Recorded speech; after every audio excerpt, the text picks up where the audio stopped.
Hello Cloud Gurus, and in this lecture we're going to have a look at what CloudFront is, what a CDN is, and then just view some commonly used terminology. And in the next lecture we'll actually go through and create a distribution, a CloudFront distribution. So let's just start with what a CDN is. A CDN stands for Content Delivery Network, and it's a system of distributed servers that deliver web pages and other web content to a user based on the geographical locations of the user, the origin of the web page, and a content delivery server. Now let's look at a practical example. If I'm in Australia, let's say I'm in Perth for example, and I want to access a server in New York. That server has a whole bunch of image files on it. In order to get those image files, the actual image files have to be served across the Atlantic and then across the Indian Ocean in order to reach Perth.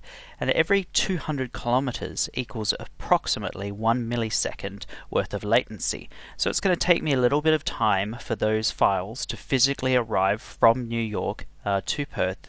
Even operating at the speed of light, it's going to be a longer time than if I was viewing those files directly from a server in Perth.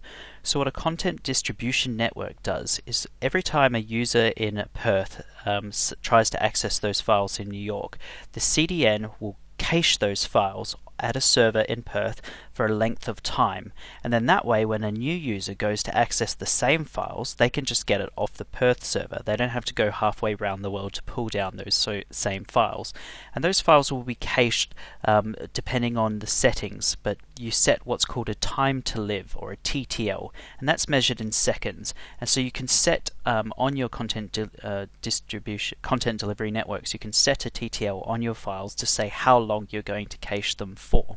So that's a really high overview of what CDN is.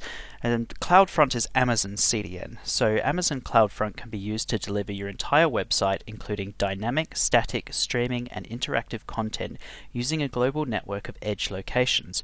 Requests for your content are automatically routed to the nearest edge location so that content is delivered with the best possible performance. Amazon CloudFront is optimized to work with other Amazon Web Services like Amazon Simple Storage Service, Amazon Elastic Cloud Compute, Amazon Elastic Load Balancer, and Amazon Route 53. Amazon CloudFront also works seamlessly with any non-AWS Origin server, which stores the files and definitive versions of your files.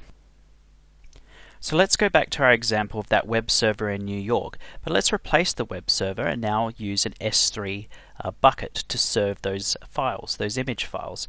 I can create a distribution which effectively enables me to connect to an S3 bucket and pull those files from the bucket. Let's just do some CloudFront terminology so you'll understand what I mean by a distribution and origin. So an origin is basically the origin of all files that a CDN will distribute. This can either be an S3 bucket, an EC2 instance, an Elastic Load Balancer, or Route 53. A distribution is the name given to the CDN which consists of a collection of edge locations. So you can have one distribution with multiple origins, and a good example of this would be whereby you're trying to serve a dynamic website, and maybe your image files are all stored because they're flat static files. They'd be stored in an S3 bucket, but you're also running a PHP application that doesn't refresh too often, and you want to cache the output of those PHP files. You can create a separate origin server, which would be an EC2 instance, for example, and then any PHP files would come from your EC2 instance, while all image files would come from your S3 buckets. And you can also have multiple S3 buckets for different file types. Perhaps you have an S3 bucket for your PDF files, or you have a separate S3 bucket for some applications that users will download. So you can have one distribution with multiple origins. So let's talk about the different distribution types, and there's two. There's a web distribution, which is typically used for websites, and then there's a distribution type called RTMP, which is used for media streaming. What we'll do now is we'll go through and get our hands dirty, and we'll go and create a CloudFront distribution using an S3 bucket as our origin. Okay, we'll see you in the next lecture.